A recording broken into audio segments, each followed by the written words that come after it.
What's up, Elite Army? This is your kinda well, kinda toxic host, Sarah Rittendale, bringing you another episode of Wellish. What does confidence really mean? I used to think confidence was just not giving a fuck. Like cool, calm, collected, completely unfazed, unbothered by absolutely everything in life. That things would come up and, you don't give a fuck. Like you just are unstoppable, unfazed. Honestly, it's almost like this godly perception that I had in my head. And it really speaks to the amount of perfectionism that I had surrounding this idea of becoming confident and why for so long, and I mean, so long as in confidence has been something I have been working on since we were probably kids, you know what I mean? Like trying to not be affected by the people at school and whatever else, the list goes on. But why I was never able to attain that, why I could never have this perfect outlook or this perfect way of handling things as a confident person would, or if I was confident I would be able to do this. I was always setting myself up for failure by having this vision of what it was in my head and not allowing space for me to be myself and also be confident. I thought I had to develop these habits and traits that just weren't me. Like I am a sensitive person. I am an empathetic person. I am not super rough around the edges. Like I can be aggressive, I suppose, but like the people in my life I know would call me aggressive, but aggressive to me isn't necessarily confident. It's that I think I want to use that word just because to me it's almost like being like a hard ass, being a bad bitch, not allowing anything in. And as I'm saying it, it's kind of like you can see how that isn't confidence. It's this facade. It's if you are to constantly have a guard up and not be fazed by anything, you're probably not confident. You're probably afraid. And confidence is allowing that barrier to come down and knowing that you'll be able to handle things properly. So I really, in order to understand what confidence means, I find it really a lot more helpful to understand the misconceptions behind confidence and really get to know what confidence is not, so that you don't have this illusion of what it is you're trying to work towards, and you can focus your energy on what is actually going to create this confidence for you and allow you to show up in all areas of your life as a confident person. The first big one for me is the misconception that confidence is an outward appearance, that it's something that you could visibly see on a person. It's not always this outward bravado or extroversion. Like you can be an introvert and you can be confident. You can be somebody that keeps to themselves and be confident, because at the end of the day, that's not what confidence is. Like confidence isn't being able to go into a room and speak to anybody or to get in front of a crowd and speak up. It is if that's what makes you feel full, and it is if that's, you authentically being yourself and that's, just naturally how you show up.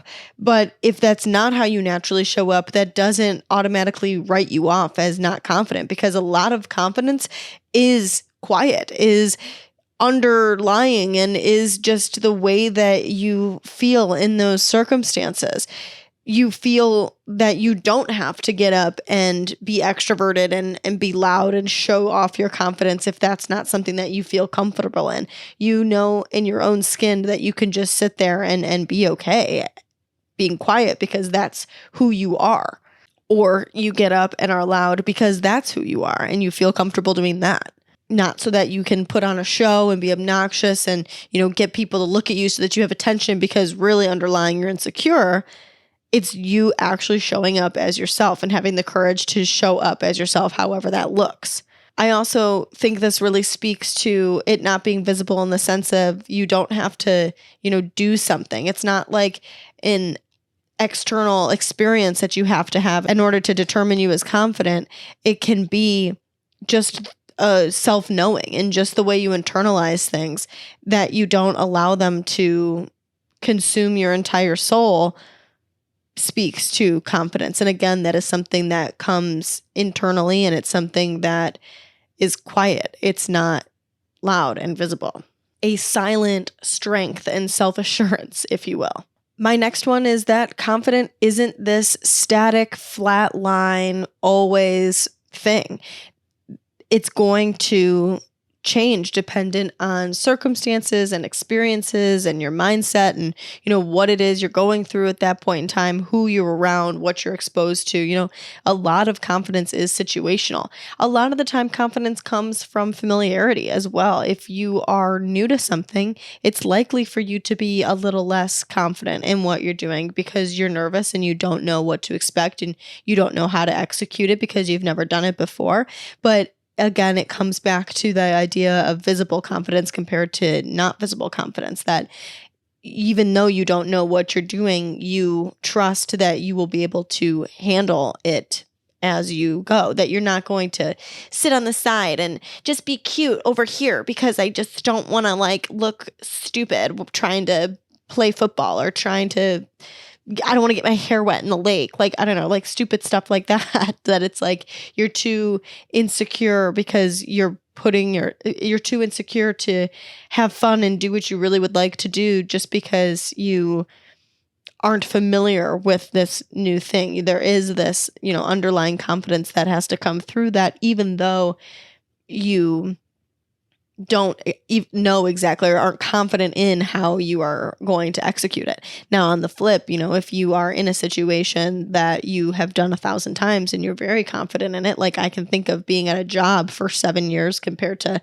the first day. It's you know what you're doing. You're in the groove of things, you're moving, everything, you feel good and confident doing that. So, you show up a little better when you know what you're doing, but you can't take it too far in the sense of, being chauvinistic and obnoxious and, just taking advantage of the confidence in a sense. So there's this spectrum that you kind of get to, and it all comes through the level of confidence that you have dependent on the circumstances and level of experience that you have.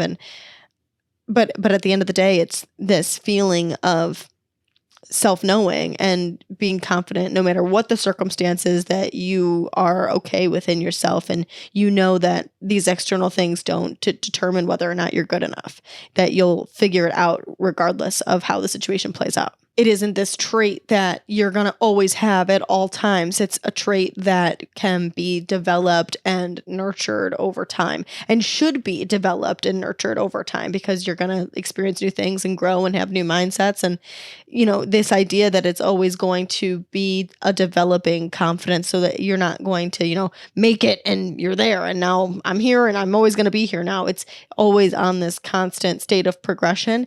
And when things do happen, because you will take hits in your life, being able to nurture that self-confidence and forgive yourself for, maybe feeling these moments of insecurity or questioning yourself or doubting yourself or feeling fear, and being able to nurture your confidence in a way that's going to improve it for the better over time. Confidence is not arrogance. It's not belittling anybody or invalidating people or being boastful and obnoxious.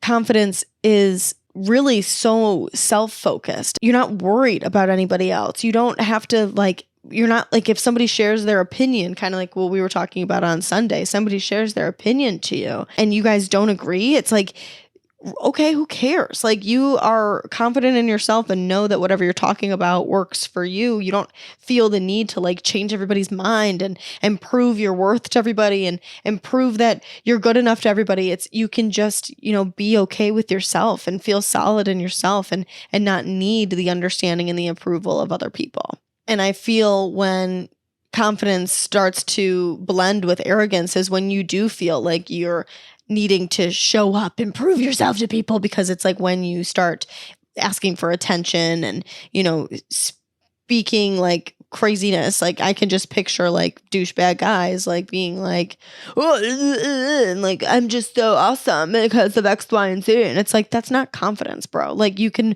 sit here and play it off as confidence, but it's so see-through that you're just really projecting so hard and telling me about who you are so hard as a means to prove yourself to the world, instead of you just internally knowing and feeling that in yourself and having enough faith in yourself and belief in yourself and trust in yourself and self-worth and self-respect that it just emulates through you. Arrogance always alludes to superiority and lack of empathy. So confidence is never making yourself look and feel better at the expense of anybody else. Confidence is not solely based on external validation and eventually reaching some goal. Like, okay, I will be confident once I have enough friends. I'll be confident once I have a boyfriend. I'll be confident once I stop people pleasing. I'll be confident once I learn to set boundaries. I'll be confident once I become the best version of myself. I'll be confident once, whatever your specific goal that you have in your head is, even if you haven't actually verbalized that goal to yourself. It's like this feeling that you have inside of you that once you get to this certain place in your life, you will become confident. And it just, I hate to say it just isn't ever going to come. If you're waiting for a day to show up that you attain something, for confidence to come rushing through, like you do enough classes and here you go, here's a diploma. It's not the same. It doesn't work like that. There's nobody that's tracking your progress for you, including you. It's hard to be able to see how much progress you've made and recognize everything that has contributed to your progress over the course of your life.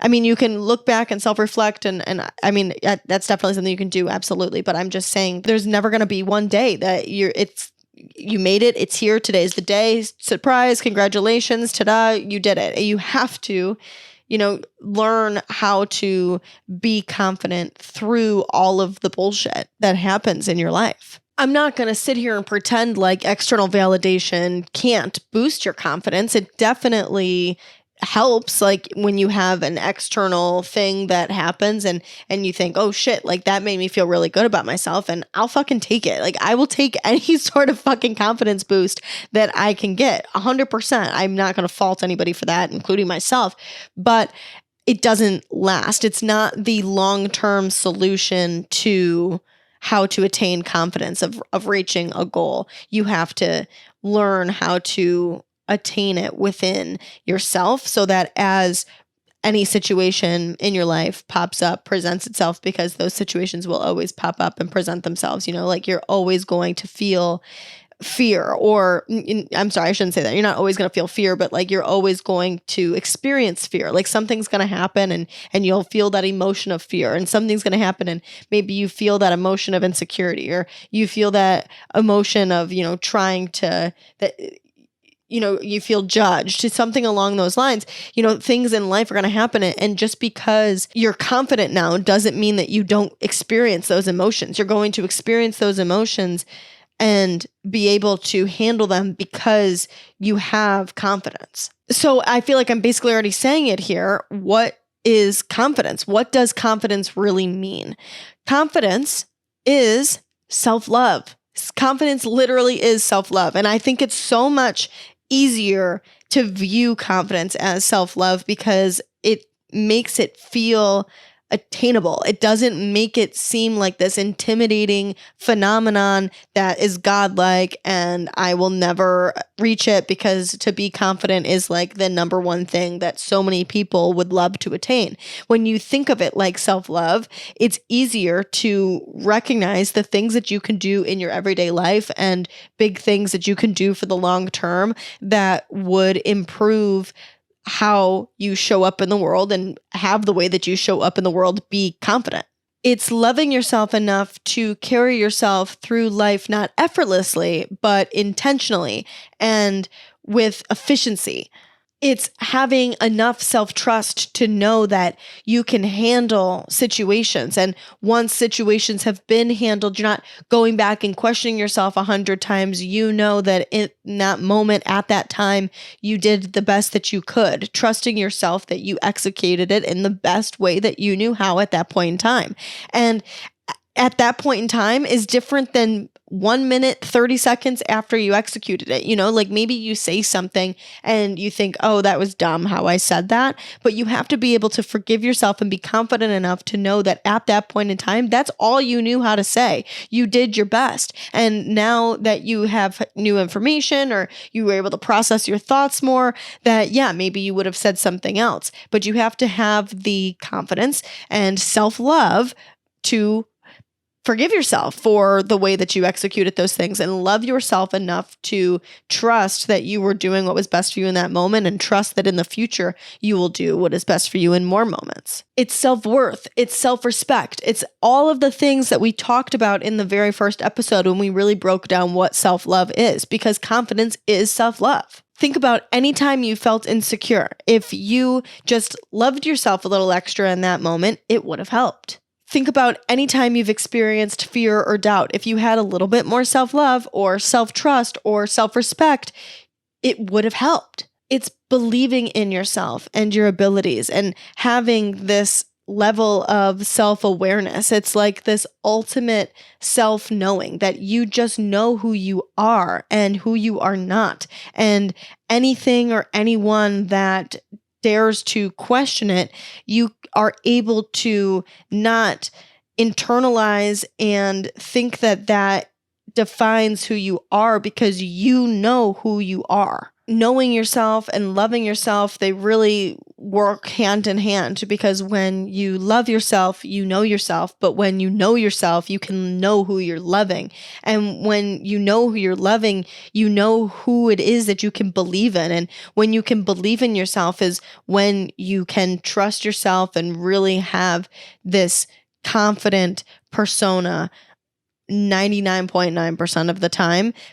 100% of the time, dare I say it, because even when you're feeling insecure, you're feeling fear, you're feeling whatever negative emotion may be coming up, at the end of the day, when you go to sleep at night, you as an individual are a confident person because you handle things in the best way that you know how in that moment. And it doesn't shake or change who you know you are and how much you love yourself, because you know that nothing else outside of you determines that. It's you that determines that. When you start to live your life thinking about how you could love yourself better, and in moments when you're feeling these negative emotions, you're asking yourself in what ways you could show yourself a little bit more love, it will automatically and authentically help you show up more confident. And I think it's an easier way to achieve self-confidence when you are working to achieve self-love. Thank you so much for tuning in to day 13 of the 28 days of self-love. Make sure to subscribe to the show so you can tune in tomorrow for day 14, Valentine's Day. Super excited, where I don't even think we're talking about anything dating related. I just think Valentine's Day is cute, whether you're single or you're in a relationship. I just think it's fun, whether to show love to yourself or to show love to the people in your life that you love. I just think it's such a cute holiday. But yeah, day 14 is tomorrow. Tune in for that. We are talking about building your self-worth, which I think is a really good episode for Valentine's Day, because I feel like it's really a good opportunity for people to start to shit on their self-worth. So we're going to talk about that, because I think it's a really good skill to build, but I don't think it's something that we really truly know and understand how to build that muscle of self-worth. So we're going to be getting into that tomorrow. Thank you so much again for listening. Make sure your day kicks fucking ass. Don't forget you're elite as fuck. I will talk to you guys tomorrow.